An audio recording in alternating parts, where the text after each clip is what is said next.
சாதாரண சண்டை அப்படிங்கிற மாதிரி போயிடும். 2015 192 கொலைகள், அதுல 21 கொலைகள் குஜராத்ல, பிஜேபி தொடர்ந்து ஆண்டு கொண்டிருக்கிற குஜராத் மாநிலத்தில், 14 கொலைகள் மத்திய பிரதேசத்தில், 131 கொலைகள் உத்தரப்பிரதேசத்தில், யோகி ஆதித்யநாத் முதலமைச்சராக இருக்கிற உத்தரப்பிரதேசம். 4 முறை மாயாவதி அம்மையார் ஆண்ட அந்த மண்ணிலே சாதியின் கொடூரம் எப்படி கோலோச்சுகிறது. 131 கொலைகள். இது NCRB, national crime record bureau கொடுத்திருக்கிற புள்ளி விவரம். 2016 இந்தியா முழுவதும் 71 ஆணவ கொலைகள் தேசிய குற்ற ஆவண மையம் சொல்லுது. அதுல உத்தரப்பிரதேசத்தில் 16, மத்திய பிரதேசத்தில் 18, குஜராத்தில் 10, மகாராஷ்டிராவில் 8, பஞ்சாப்ல 8, தமிழ்நாட்டில் 1. இது 2016. தமிழ்நாட்டு எண்ணிக்கை கூடிடுச்சு. 2016 1 தான் நடந்ததுன்னு என்சிஆர்பி ரெக்கார்ட் சொல்லுது.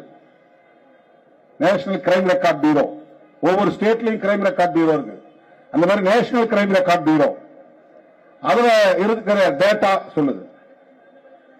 இந்த உத்தரப்பிரதேசம், மத்திய பிரதேசம், குஜராத், மகாராஷ்டிரா, பஞ்சாப் இதெல்லாம் இன்றைக்கு பொலிட்டிக்கல் டேர்ம்ல என்ன சொல்லுவாங்கன்னா கவ் பெல்ட்னுவாங்க. கவ் பெல்ட்னா இந்த புனித பசு புனிதம் பேசுற மாநிலங்கள். கோமியம் குடிச்சா நல்லா ஆயிரும் உடம்பு, அதாவது பசு மாட்டு மூத்திரம் குடித்தால் உடலுக்கு நல்லது என்று சொல்லுகிற மாநிலங்கள். பசுவை மாதாவாக வழிபடுவார்கள், மனிதனை கேவலமாக படுகொலை செய்வார்கள். ஹரியானாவில் செத்த மாட்டு தோலை உரித்ததற்காக 5 தலித் இளைஞர்களை அடித்தே கொன்றார்கள். அது உயிரா இருக்கிற மாட்டை வாங்கி கொண்டு அப்புறம் தோலை உரிக்கல, செத்து கிடக்குது, நாரிக்கிட்டு இருக்கிற நிலையில போய் ஒருத்தன் பாக்குறான், ஏன் மாடு செத்து கிடக்கு, இதை நம்ம தோலை உரிச்சோம்னா ஒரு 100-200 விற்கலாம் அப்படின்னு ஆசைப்பட்டு அந்த மாட்டை, செத்த மாட்டை தூக்கிட்டு தோலை உரிச்சு கரியெல்லாம் பறிச்சுட்டு அந்த தோலை சுத்தப்படுத்தி விற்கிறதுக்காக ஏற்பாடு பண்ணணும். இந்த தகவல் தெரிஞ்ச உடனே செத்து போனாலும் மாட்டு தோலை நீ ஏன் உரிச்ச, பசுமாட்டு தோலை அப்படின்னு அந்த 5 பேரை அடிச்சே கொள்றாங்க. மாட்டை விட மனிதனை கீழாக கருதுகிற உளவியல் தான் சாதி உளவியல், சனாதன உளவியல். மனிதனை மனிதனாக பார்க்காமல் மனிதனை பிணத்தை விடவும் கேவலமாக பார்க்கிற ஒரு உளவியல் தான் சாதி உளவியல். இதுதான் கவ் பெல்ட். பசுப்புனிதம் பேசுகிற மாநிலங்கள். பசுமாட்டுக்கறி தான் சமைத்திருக்கிறாய் என்று வீட்டுக்குள்ளே புகுந்து ஒரு முஸ்லீமை உத்தரப்பிரதேசத்திலே தாத்ரி என்கிற இடத்தில் அடித்தே கொலை செய்தார்கள். இதுதான் சனாதனம். இப்படி 2016 2015 இருக்கிற இந்த புள்ளி விவரத்தை மேற்கோள் காட்டி உச்ச நீதிமன்ற நீதிபதிகள் 2018 வருஷம், இன்னைக்கு என்ன 2025, 7 வருஷத்துக்கு முன்னால 2018 மார்ச் மாதம் 27 யார் யார் நீதிபதினா தீபக் மிஸ்ரா, ஏஎம் கன்வில்கர், டிவை சந்திரசூட், இந்த 3 பேர் கொண்ட அமர்வு 54 பக்கம் தீர்ப்பு சொல்றாங்க. அந்த தீர்ப்புல இந்த யூனியன் கவர்மெண்ட், அதுதான் டெல்லியில இருக்கிற அரசாங்கம், அதுக்கு நேரடியா டைரக்ஷன் கொடுக்கிறான். ஒரு சட்டம் கொண்டு வா, ஆணவ கொலைகளை தடுக்க சட்டம் கொண்டு வா. தமிழ்நாட்டுக்குள்ள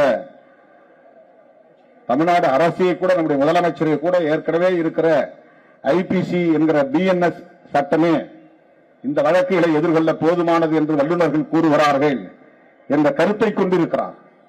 அவரிடத்தில் நாங்கள் எடுத்து சொன்னோம், நாங்க மட்டும் சொல்லல.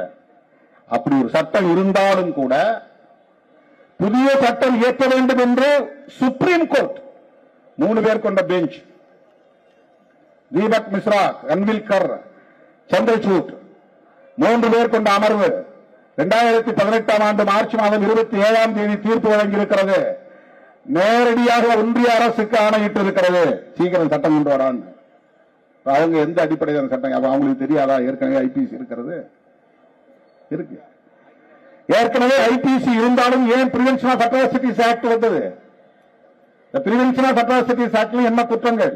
வீட்டை கொடுக்கிறது, வீடு புகுந்து அடிக்கிறது, சொத்துக்களை சூறையாடுறது, கட்டி வைத்து அடிப்பது, படுகொலை செய்வது, பெண்களை பாலியல் வல்லுறவு செய்வது, குழந்தைகளை முதியவர்களை சித்திரவதை செய்வது, இது எல்லாத்துக்கும் ஐபிசி செக்ஷன் இருக்கு.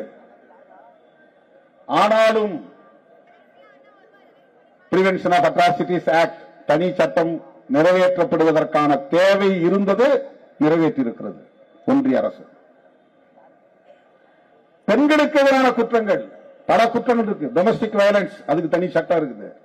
செக்ஷுவல் ஹராஸ்மெண்ட் தனி சட்டம் இருக்கிறது.